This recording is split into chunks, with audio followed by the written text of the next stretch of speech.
सिद्धार्थनगर जिले में बहने वाली राप्ती नदी ने एक बार फिर कटान तेज कर दिया है। नदी किनारे बसे गांव के लोगों की नींद हराम हो गई है। इसी को लेकर आज नेता प्रतिपक्ष माता प्रसाद पांडे ने डुमरियागंज तहसील क्षेत्र के बेतनार गांव का दौरा किया और स्थलीय निरीक्षण किया। उन्होंने कटान रोकने के कार्य को जल्द से जल्द पूर्ण कराने के निर्देश दिए। राप्ती नदी के तेज बहाव और जलस्तर में लगातार हो रहे उतार चढ़ाव से नदी किनारे बसे गाँव में कटान तेज हो गई है। ग्रामीण अपनी जमीन और मकान खोने की चिंता में है। कटान प्रभावित क्षेत्र का आज नेता प्रतिपक्ष माता प्रसाद पांडे ने निरीक्षण किया।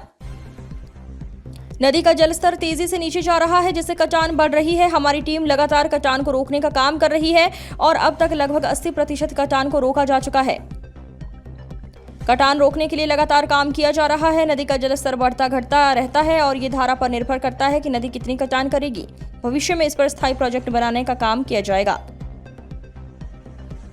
तो ये थी राप्ती नदी की कटान से जुड़ी बड़ी खबर। फिलहाल 80% तक कटान पर काबू पाया जा चुका है।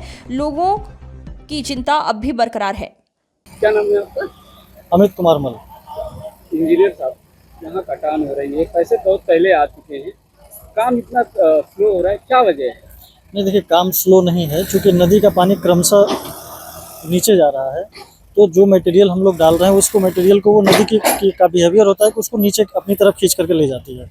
तो क्रमशः हम लोग बोरियां डालते जा रहे हैं। पहले हमने 3 रो में पर्क्यूपाइन डाली है, उसके बाद पीछे गैबियन में बोरी भर करके डाली, फिर उसके बाद हम लोगों ने सीमेंट बैग्स में गैबियन में डाल करके इसको पैक कर दिया है। आप देख पा रहे होंगे कि 180 मीटर का पूरा स्ट्रेच नदी की धारा से सुरक्षित है। अभी आप पीछे भी देख रहे होंगे कि हमने बम्बू क्रेट्स वगैरह भी मंगवा लिए हैं, तैयार करा लिए हैं। रोड़ा गिरा हुआ है हमारे पास, टाली उस मिट्टी गिर रही है। कम से कम 20,000 बोरी हम लोगों ने भर करके यहाँ पे स्टार्ट कर लिया है, आप देख पा रहे होंगे। तो हम लोग फ्लड फाइटिंग की पूरी तैयारी में लगे हुए हैं। मान के चलें 80 से 90% तो हम लोग सुरक्षित हो चुके हैं। अब नदी का जैसा बिहेवियर होगा उस हिसाब से फ्लड फाइटिंग संबंधी जो काम होगा किया जाएगा। लगभग कितने दिनों में काम पूरा हो जाएगा? देखिए, ये सतत चलने वाला कार्य है। बोरियां हम लोगों ने भर दी हैं, अब हम नदी को वॉच करते रहेंगे। जहाँ जो जैसे डैमेजेस होंगे उस हिसाब से तुरंत हमारी लेबर काम करेगी। वर्तमान में 100 से ज़्यादा लेबर यहाँ पे मौजूद है।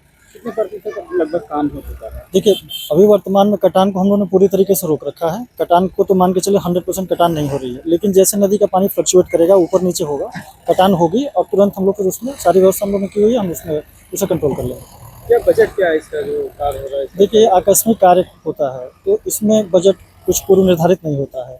अगर यहीं पे कटान रुक गई तो यही बजट है, और अगर कटान आगे और बढ़ती है, हमारे बंधे को खतरा महसूस उत्पन्न होता है, तो हम उसको फिर पुनः हमको अनुमति लेनी पड़ेगी। अनुमति मिलती जाती है और फ्लड फाइटिंग का कार्य हम लोग करते रहते हैं। ये स्थायी प्रकार का कार्य नहीं है कि इसका टेंडर पहले हम लोग कर रहे हैं। जैसा नदी का बिहेवियर रहेगा उस हिसाब से हम लोग उस पर। बेतनार में आए हैं, यहाँ निरीक्षण किया है बाढ़ की कटान का। इससे पहले भी कटान होती थी, पैसे भी आ गए, लेकिन अभी भी काम नहीं पूरा हो पा रहा है। ऐसे कई जगहों पे कटान हो रही है। देखिए, ये कटान नदी के धारा के अनुसार बढ़ता घटता रहता है। कभी अभी इसके पहले बेतनार गांव खतरे में था, तो वहाँ प्रोजेक्ट बना के किया गया। नदी वहाँ है ही नहीं, पता नहीं चलता है कि नदी है। तो ये नदी की कटान है, इसको रोकने का तात्कालिक व्यवस्था नहीं होगी। भविष्य में इसको प्रोजेक्ट बनाकर इसको रोकने की बात हम लोग करेंगे कि बंधा कटे ना। कितने प्रतिशत काम अभी हो चुका है? अब बताओ कितना प्रतिशत काम हो? बताओ। 70 से 80% प्रोटेक्शन हो चुका है। 70 से 80% प्रोटेक्शन, ये जो इंजीनियर बता रहे हैं, कह रहे हैं कि 70 से 80% प्रोटेक्शन हो चुका है और 20% और है। आप देखिए जो सामान इनका पड़ा है।